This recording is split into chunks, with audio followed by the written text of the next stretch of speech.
it's just being in that storm as it presents itself. And so then it's like, wow, that's really powerful stuff. And then it starts to show up if you want it to, and you apply it, then you can show up in a relationship, with, you bring your own bullshit, you bring your own stories, you bring your own lies that you tell yourself, and, your own insecurities that show up, and you start to realize how that creates tension and friction and drama and collisions in your life. And instead you can just use what you're learning on the mat, and to step back and be the observer and not to be reactive, and to be more conscious in your choices and directing your mind.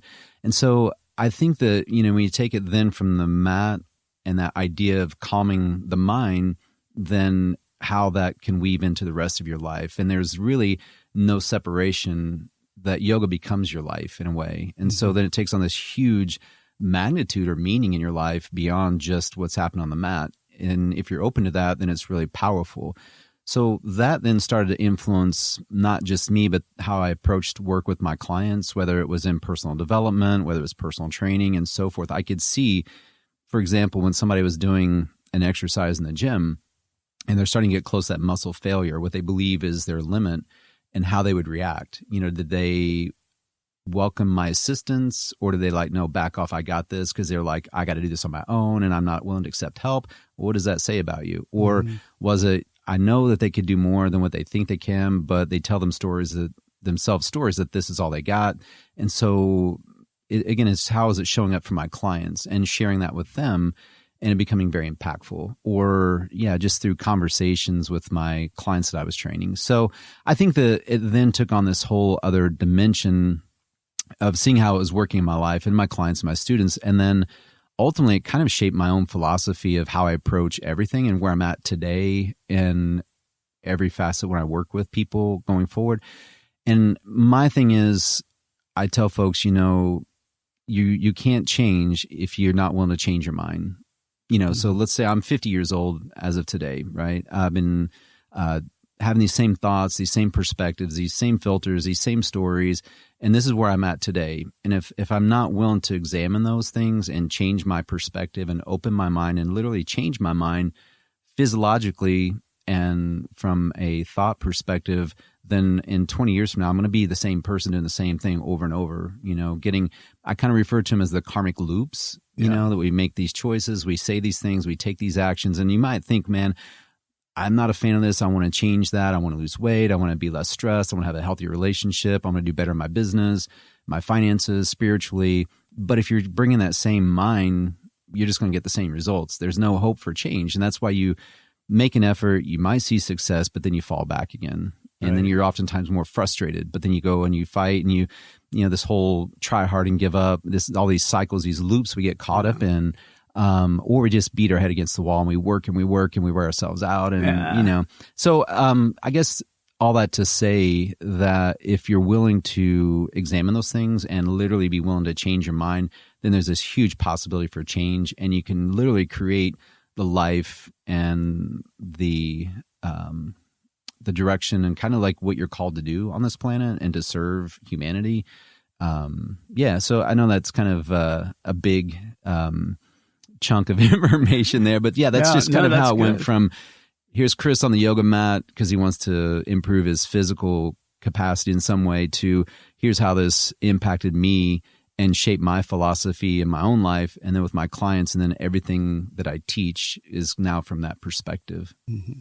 Well, and that would explain why you have students coming back to you year after year after year, because you're taking them beyond the physical. And it's an inside job. You don't know what thoughts they're having, but they may share them with you. But the essence of coming back is that speaks to that skillfulness you have as a teacher and as a person, practicing these principles off the mat into the rest of your life. And I like the example of the traffic. I mean, that's that's I think one that we all can relate to at some level.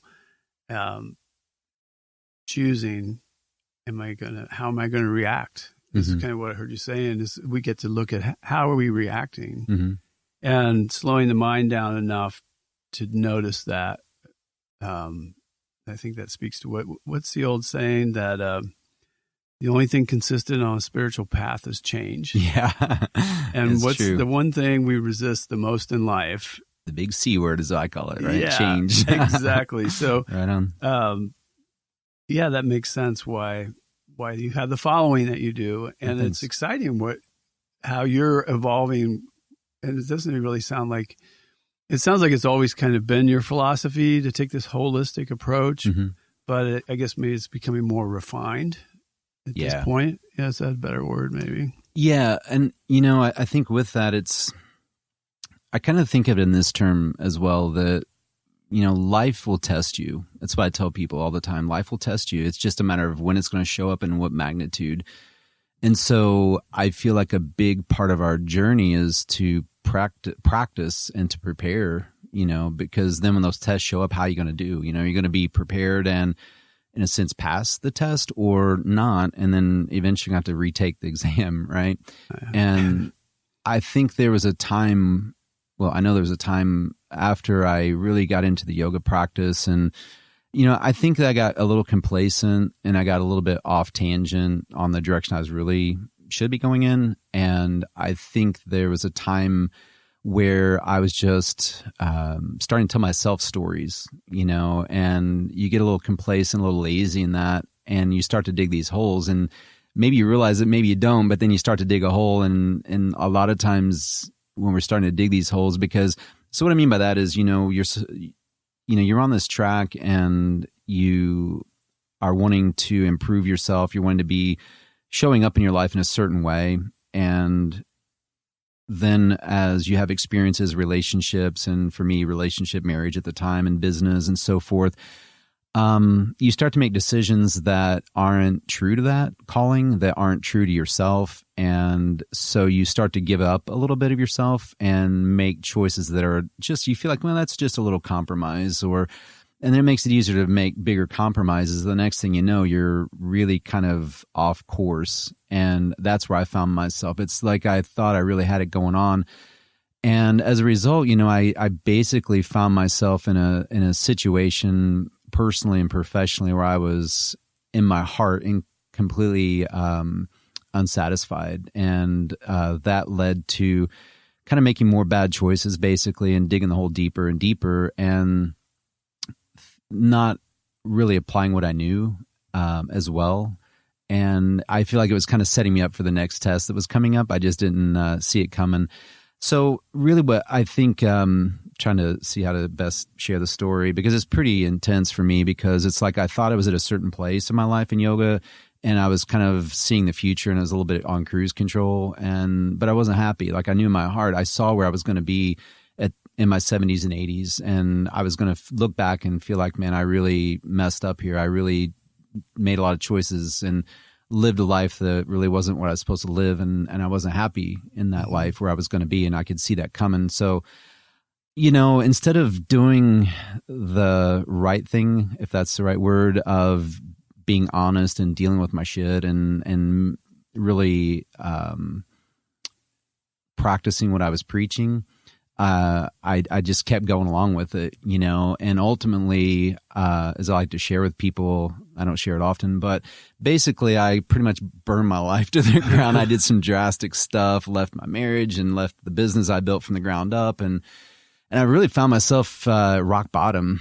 I in the process of that, I ended up basically being homeless, living with my friends for a year and family, and not really much in the way of income. And I was at a rock bottom place.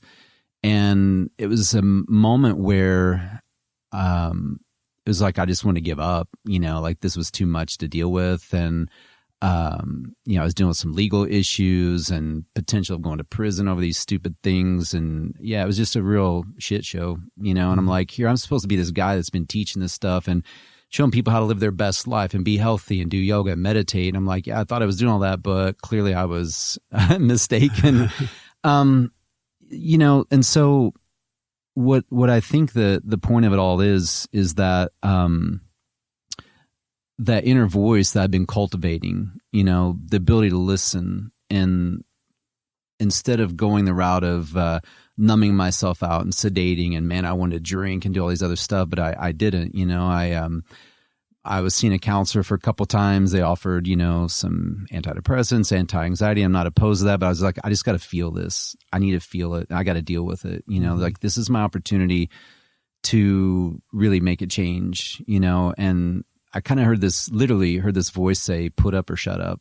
I was like, well, what does that mean? And I kept hearing that over and over. And so like for a few days later, I'm like, oh, yeah, I've been talking this talk, but I haven't been walking the walk, and I could continue to sit in this mess and maybe continue then to tell myself these stories and lies, or I can deal with my stuff, and so it was like, all right, the next thing I heard is you've got the tools.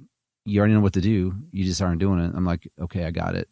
So it was an ugly process. It took a couple of years, to dig out of that, but it was kind of really this applying what I knew and the tools that I had, and being real and being honest and showing up, because I was really good at like putting on the happy face and telling people what they wanted to hear and cheering them on. And, on the inside, I feel like I'm a fraud. I'm like, for a time there, it was just, I just really felt empty on the inside and kind of ashamed of myself for doing that. But, it was just, I didn't know how to get out of it. So in fact, you invited me to come back and teach yoga at Cityoga. And at first I was like, no, I'm not, not where I'm at and, what I've been through. And I don't want anything to do with any of this because I'm just a big fraud, And I just made the decision. It was a conscious decision. It's like, you know what? I have this opportunity. I'm at rock bottom. You can't go any lower. Like I would wake up and think, man, my life can't get any worse. The next day, I'm like, okay, I'm not going to say that anymore, but I can't imagine how it could get worse, but maybe it could.